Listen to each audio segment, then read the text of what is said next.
자전거를 타고 다닐 때 바퀴를 멈추게 되면 이제 페달을 돌리는 걸 멈추게 되면 바퀴가 천천히 가게 되고요. 바퀴가 천천히 가면 또 넘어지게 됩니다. 결국 자전거가 넘어지지 않으려면 계속 달려야 하는 것이죠. 우리 신앙도 사실은 마찬가지입니다.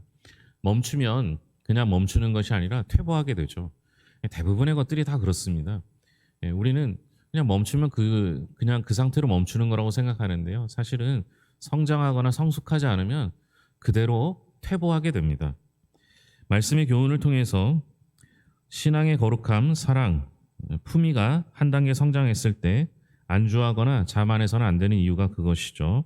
하나님을 기쁘시게 하는 일에 적당히 만족하지 말고 거룩한 허기를 느끼고 더욱 힘써야 합니다. 그래야 우리의 삶도 흔들림 없이 성숙할 수 있는 것이죠. 바울은 자신에게서 배운 대로 살 것을 권면합니다. 데살로니가 교인들이 바울에게 배운 것이 무엇인지 1절입니다. 4장 1절 같이 읽겠습니다. 그러므로 형제들아 우리가 끝으로 주 예수 안에서 너희에게 구하고 권면하노니 너희가 마땅히 어떻게 행하며 하나님을 기쁘시게 할 수 있는지를 우리에게 배웠으니 곧 너희가 행하는 바라 더욱 많이 힘쓰라. 마땅히 어떻게 행하여 하나님을 기쁘시게 할 수 있는지에 대하여 바울이 가르쳤던 것이죠.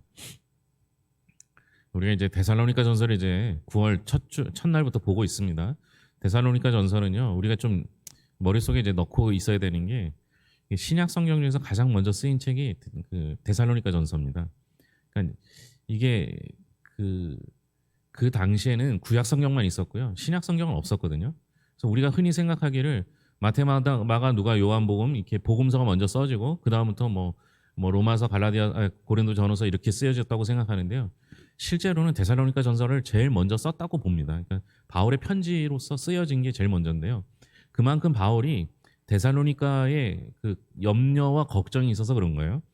그 이유는요. 데살로니가 전서를 통해서 데살로니가 교인들에게 복음을 전하고 난 후에요. 바울이 다시 복음을 전하러 갔는데 어쩔 수 없는 상황에 의해서 바울이 그것을 떠나야 합니다. 그냥 도망치듯 떠났습니다. 그러니까 이제 데살로니가 교인들이 실망했을 것 하나, 또 하나는 제대로 된 가르침, 돌봄을 보지 못할 것. 그러니까 바울이 도망쳐 나올 정도라면 예수 믿는 사람들에 대한 핍박이 있을 수 있었던 거죠. 그러면 거기 남아있는 데살로니가 교회 교인들이 걱정되고 염려될 수밖에 없었던 거예요. 그래서 바울이 이 데살로니가 전서를 제일 먼저 썼다. 이렇게 사실은 이제 데살로니가 전 후서가 이렇게 나눠 있긴 하지만 같이 썼다고 보시는 게 맞습니다. 그래서 데살로니가서를 썼을 때 제일 먼저 그런 염려 때문에 쓰여지게 된 것이고요. 그 다음에 나머지는 서신서 같은 경우는 분량이나 그 의도에 따라서 순서가 정해져 있어요.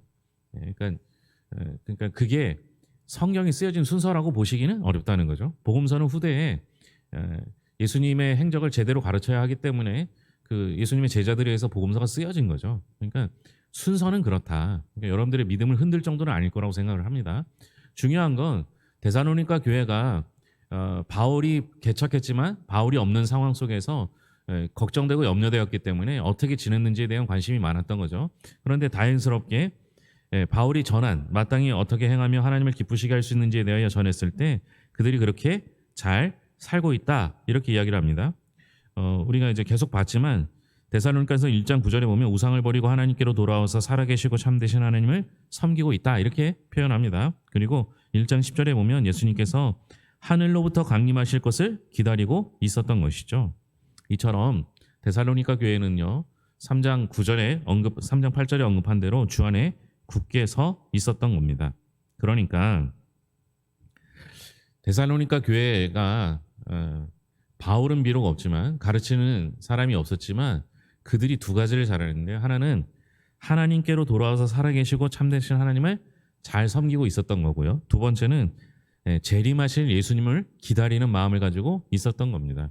이 두 가지가 그들의 믿음을 지킬 수 있었던 것이죠. 우리는요 믿음을 지키는 데 있어서 어떻게 하면 하나님을 기쁘시게 할까가 우리의 첫 번째 관심사가 되어야 합니다. 두 번째는 우리의 삶이 여기서 끝나는 것이 아니고 다시 오실 주님을 기다리는 믿음 안에서 살아가야 하는 것이 두 번째 믿음이죠. 그런데 우리가 오해하는 것이 있어요. 그것은 예수님을 기쁘시게 해드리는 것과 예수님이 다시 오심을 기다리는 것과 이 두 가지 믿음과 별개로 윤리적인 건 별로 중요하지 않다라고 생각하는 문제가 있는 거죠. 여러분 저는요 예수 믿는 사람들이 윤리적인 문제에 있어서 그렇게 중요하게 여기지 않는다라고 생각하면 좀 잘못된 생각이라고 생각합니다. 왜냐하면요 우린 예수 믿는 사람이잖아요. 우리 예수님은요 윤리를 초월한 분이에요. 여기서 초월했다는 것은 윤리를 포함하여 그것보다 더 뛰어난 분이라는 것이죠. 그렇다면 우리가 믿는 예수님이 그러한다면 우리 역시 마찬가지여야 합니다. 윤리를 무시하라는 말이 아니라 윤리보다 더 뛰어난 사람이 될 수 있도록 노력해야 한다라는 겁니다. 그런데 여러분 어때요? 예수 믿는 사람들이 손가락질 당하는 시대는 지금뿐만이 아니었습니다. 이 당시에도 마찬가지였던 것이죠. 그래서 바울은요 자신의 서신서를 통해서 하나님을 잘 믿는 것과 윤리적인 도덕적인 생활을 잘 하는 것을 항상 같이 강조했습니다. 그러니까 여러분 우리도 마찬가지죠. 예수를 잘 믿는다는 것은 윤리를 무시하는 것이 아니라 윤리를 뛰어넘을 수 있는 초월할 수 있는 훨씬 뛰어난 믿음을 소유하는 것, 그것이 우리에게 필요한 것입니다. 두 번째로 데살로니가 교인들은 배운 것을 어떻게 해나가는지 다시 한번 1절 읽겠습니다. 1절 그러므로 형제들아 우리가 끝으로 주 예수 안에서 너희에게 구하고 권면하노니 너희가 마땅히 어떻게 행하며 하나님을 기쁘시게 할 수 있는지를 우리에게 배웠으니 곧 너희가 행하는 바라 더욱 많이 힘쓰라. 지금까지 잘하고 있다라는 얘기예요. 그리고 나서 더욱 많이 힘써 나가야 한다라고 말합니다. 바울이 걱정된 데살로니가 교회를 디모데를 파송해서 보게 됩니다. 그런데 들리는 얘기는 디모데를 통해서 들리는 얘기는 어때요? 잘하고 있다는 거예요. 염려하고 걱정했는데 염려를 뛰어넘을 정도로 잘하고 있다는 겁니다. 잘하는 데다가 뭐라고 할 게 없잖아요. 뭐 해야 되겠어요? 지금 잘하고 있으니까 더욱 잘해라. 그러나 이런 삶의 자세는 계속 이어져야 할 뿐만 아니라 더 깊고 더 넓어져야 합니다. 지금까지 한 것으로 만족하고 멈추는 순간 모든 것이 없어질 수 있습니다. 우리의 신앙은요 기억으로부터 시작해요. 그래서 지난주 말씀도 보면요 다윗이 과거 자신들의 선조들이 했던 홍해 사건을 기억하지 않습니까? 그러니까 우리의 믿음은 기억으로부터 출발해요. 왜냐하면 하나님이 나와 함께 하신다는 사실 아니면 하나님이 우리 믿음의 선배들과 함께 하셨다는 사실을 그 사실이 있어야지만 믿음이 가잖아요. 그래서 믿음은 항상 기억에서 출발해요. 그러니까 과거죠. 그런데 앞으로 나아가는 데서는 오히려 과거가 방해가 될 때 있어요. 방해가 될 때가 있죠. 과거에 나는 옛날에 우리는 말이야 이랬는데 이야기하지 않습니까? 우리 때는요 청소년 수련회 가면요 밤새 기도하고 막 뒤집어지지 않았습니까? 그리고 끝나고 나서 어때요? 수련회 갔다 와서 저희는 매일 모여서 기도했었어요. 청소년 때 누가 시키지 않았는데도. 그게 잘못됐다는 게 아니죠. 과거에 그랬는데요. 그때 제 친구들, 제 동기들 그 중에서 예수를 제대로 믿는 사람은 딱 둘밖에 없어요. 목사 둘. 참 안타까운 일이죠. 여러분 과거의 여러분들의 믿음이 지금의 여러분들을 결정하지 않습니다. 믿음은요 날마다 성장해야 되는 거예요. 그런데 어때요?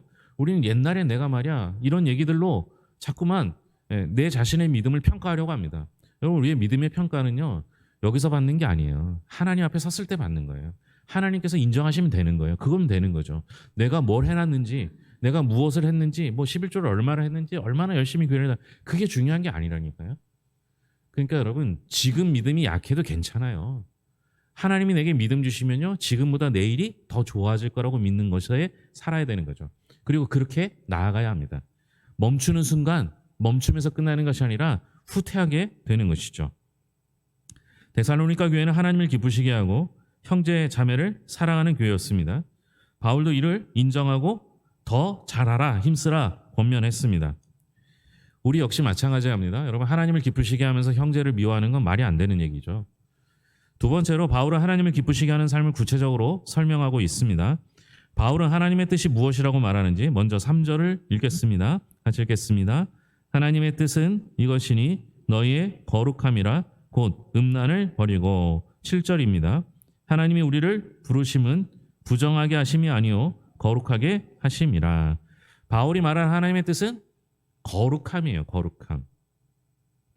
바울은 하나님의 뜻, 즉 하나님을 기쁘시게 하는 삶에 대하여 구체적으로 그리스도인의 거룩함으로 연결합니다.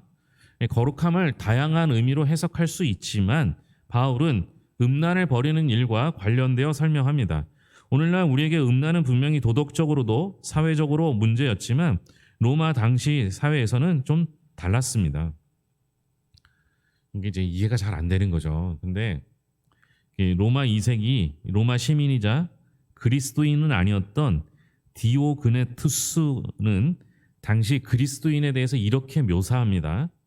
그리스도인들은 남들과 똑같이 결혼하고 아이를 낳지만 아이를 버리지는 않는다. 서로 식탁은 공유하지만 잠자리는 공유하지 않는다. 이렇게 말합니다. 그러니까 그리스도인들은 남들과 좀 달랐던 거죠. 어떻게 달랐느냐? 남들은요, 자기가 낳은 아이를 버렸어요. 남들은요, 식탁만 아니라 잠자리도 공유했어요. 그러니까 다 하는 거예요. 다 하는데 그리스도인은 안 했다는 거예요. 여러분, 우리가요, 야, 어떻게 자기가 낳은 아이를 버릴 수 있을까? 이렇게 생각하잖아요. 그죠? 그거 얼마 안 됐다니까요. 역사적으로도요, 예, 자기가 낳은 아이를 안 버리는 게 그거 얼마 안 됐습니다. 보고 마음에 안 들면 버리고, 남자이면 살리고 여자이면 죽이고, 이런 일들이 비일비재했던 것이죠. 그런데 그리스도인은 어땠다는 거예요? 그리스도인은 그렇게 하지 않았다는 거예요. 여기서 말하는 것처럼 그리스도인은 남들처럼 아이를 안 버리고 남들처럼 잠자리를 공유하지 않고, 그러니까 우리는 괜찮아 이렇게 생각하라는 얘기가 아니에요. 당시 사회에서 전반적으로 하던 일을 안 한다는 거예요. 그러니까 지금 우리가 사는 삶은 예를 들면 안 보는 데서는 교통신호 위반해도 되는데 그리스도인은 안 한다는 거예요. 그러니까 일반적으로 죄가 아니라고 생각하고 남들 다 하고 그냥 늘 하는 거라고 생각하는 그것을 그리스도인은 하나님 보시기에 그것이 기뻐하실 일이 아니면 하지 않는다라는 의미를 담고 있다라는 겁니다. 그래서 여러분, 우리는요, 좀 더 잘 살아야 합니다. 정치인들이요, 개혁을 이야기합니다. 개혁을 이야기할 때 그 개혁이, 정치인들이 말하는 개혁이 대부분 옳은 이야기일 때가 많아요. 합리적이고 이성적으로 맞을 때가 많아요. 그런데 개혁이 잘 안 돼요. 왜 안 됩니까? 개혁을 말하는 그 정치인이 개혁의 대상이기 때문에 그래요. 최근에 기독교가 욕을 더 먹고 있죠. 기독교도 개혁을 늘 말합니다. 왜 잘 안 됩니까? 개혁을 말하는 주체의 목회자들이 개혁의 대상이기 때문에 그래요. 여러분, 우리가 올바로 산다는 건요, 말로만 올바로 사는 것이 아니라 내 자신이 올바로 살 수 있을 만한, 개혁을 말할 만한 그런 자격이 있어야 하는 것이죠. 우리 주님께서 우리에게 원하시는 그 자격은 남들과 똑같이 사는 것이 아니라 남들보다 신앙적으로가 아니라 도덕적으로, 윤리적으로 더 뛰어난 삶을 살 수 있어야 한다라는 걸 말하는 겁니다. 그 이유는 하나님을 기쁘시게 해드리기 위해서라는 거죠. 우리의 신앙으로 출발했지만 기준은 세상 사람들이 보기에도 인정받을 만한 그런 기준이 필요한 것이죠. 그래서 바울은 거룩함을 위해 무엇을 버리고 누구처럼 되지 말라라고 권면하고 있는데요. 3절, 5절, 3절 먼저 읽고요. 하나님의 뜻은 이것이니 너희의 거룩함이라 곧 음란을 버리고, 5절, 하나님을 모르는 이방인과 같이 세욕을 따르지 말고. 음란을 먼저 버리고 이방인과 같이 세욕을 따르지 말라라고 합니다. 그러니까 버릴 건 음란이고요. 음란의 영향은 굉장히 큽니다. 여기서는 그냥 거룩함으로 설명하고 있다라고 보시면 될 것 같고요. 이방인처럼 하지 말라는 거예요. 근데 이 말이요, 참 애매한 말입니다. 왜냐하면요, 데살로니가 교회 교인들이 대부분 다 이방인이었을 가능성이 높아요. 그 지역 자체가 이방인들이 사는 지역이기 때문에, 그러니까 유대인들이 아닌 이방인들이죠. 그러면 여기서 말하는 이방인들은 좀 다르겠죠. 여기서 말하는 이방인들은 예수를 믿지 않는 사람이라고 생각하면 됩니다. 그러니까 이방인들을 향해서 너희들 이방인들처럼 살지 말라는데요, 내가 이방인인데? 아니죠. 여기서 말하는 이방인은 예수를 믿지 않는 사람들을 뜻합니다. 그러니까 여기서 말하는 건 예수 믿지 않는 사람들처럼 살지 말라는 거니까 다시 말하면 뭐예요? 예수 믿는 사람처럼 살라는 겁니다. 그리스도인이라면 그렇게 살아야 한다라는 것이죠. 단정한 품위 있는 삶을 위해서 바울이 요구하는 건 무엇인지 11절 같이 읽겠습니다. 또 너희에게 명한 것 같이 조용히 자기 일을 하고 너희 손으로 일하기를 힘쓰라. 자, 여기서 바울이 두 가지를 이야기해요. 첫째는 조용히 자기 일을 하고, 그죠? 둘째는 너희 손으로 일하기를 힘쓰라. 조용히 자기 일을 하라는 건 뭐겠어요?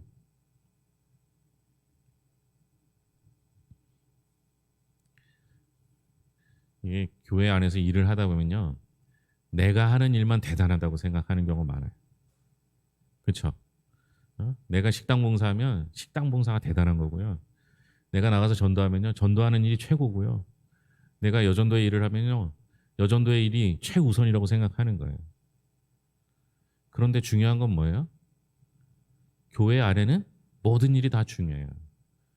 말씀을 전하는 사람도, 교사도, 봉사자도, 성가대도, 식당, 차량, 여러 가지 다양한 일들을 하는 모든 것들이 다 중요해요. 왜 그래요? 왜 중요해요? 네, 다 하나님의 일이기 때문에 그래요. 하나님의 일인데 안 중요한 게 어디 있어요? 그렇죠? 그러니까 모든 게 다 중요해요. 그러니까 어떻게 하라는 거예요? 조용히 자기 일을 해라. 자기 일을. 뭐 내가 하는 일이 대단하니까 나를 알아줘야 돼. 아니면 내가 하는 일이 대단하니까 나는 칭찬받아야 마땅해. 이렇게 이야기하지 말라는 거예요. 자기 할 일을 하면 돼요. 그럼 어떤 일이 벌어져요? 예? 하나님이 하나님의 일을 시키셨기 때문에 하나님께서 여러분들의 삶을 책임져 주셔요. 그런데 시끄럽게 떠들면서 자랑하면서 하면 어떻게 돼요? 예, 거기서 칭찬 다 받으면 끝나는 거예요. 제가 가끔 그러죠. 저한테 찾아오면 뭐 이렇게 교회를 위해서 뭘 하고 싶다고 하면 저는 대부분 저만 알겠습니다. 이렇게 얘기를 해요. 아니면 그 광고하지 않겠습니다. 얘기를 합니다. 그러면 이제 좀 서운한 표정을 짓는 분들이 있으면 제가 물어봐요. 하나님한테 칭찬 받으실래요? 저한테 칭찬 받으실래요? 이렇게 꼭 물어봐요. 참 고약하죠, 그죠? 그냥 해주면 되는데. 근데 여러분, 우리가 원리는 아시잖아요. 이론적으로 아시잖아요. 목사한테 칭찬받는 게 좋으세요? 하나님한테 칭찬받는 게 좋으세요? 그러니까 이상적으로 생각하면 뭐예요? 하나님한테 칭찬받는 게 훨씬 낫잖아요, 그죠? 아니에요? 둘 다? 욕심도 많으셔서. 저는 저한테 와서 그렇게 하는 분한테 꼭 기도를 해요. 따로 기도해요. 저 혼자. 예, 그분 앞에서는 제가 강하게 얘기해도 예, 나가시고 돌아서서 서운해하지 말라고 기도하고 더 잘 돼서 더 많은 일을 하게 해달라고 기도해요. 그런데 하나님께 칭찬받았으면 좋겠어요. 우리 성도님들 다 칭찬받았으면 좋겠어요. 자기 일을 하면요, 하나님께서 다 아세요. 그러니까 하나님이 칭찬해 주세요. 두 번째는 뭐 하라고 합니까? 너희 손으로 일하기를 힘쓰라. 이렇게 이야기하죠. 이제 요 시대 상황을 좀 이해하면요. 종이 있는 시대죠. 그러니까 교회 식당 봉사를 하는데 차례가 제 차례가 됐어요.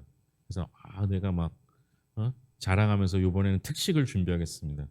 그래갖고 어마어마한 걸 막 이렇게 화려한 것들을 싸갖고 와서 식사를 대접을 했어요.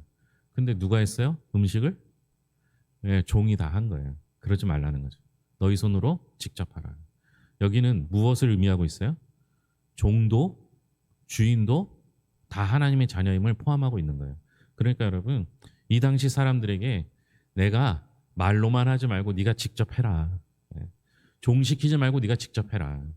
오늘날은 시대가 완전 다르잖아요. 그죠? 시대가 완전히 다르니까 오늘날에는 그러면 종이 없으니까 그러면 이 말이 안 맞는 겁니까? 오늘도요, 말로만 하는 사람들이 얼마나 많은지 몰라요. 이왕 할 거면 직접 하세요. 하나님이 그 땀방울을 보고 계십니다. 하나님께서 그 모든 수고를 아시고 하나님의 은혜로 채워 주실 것입니다.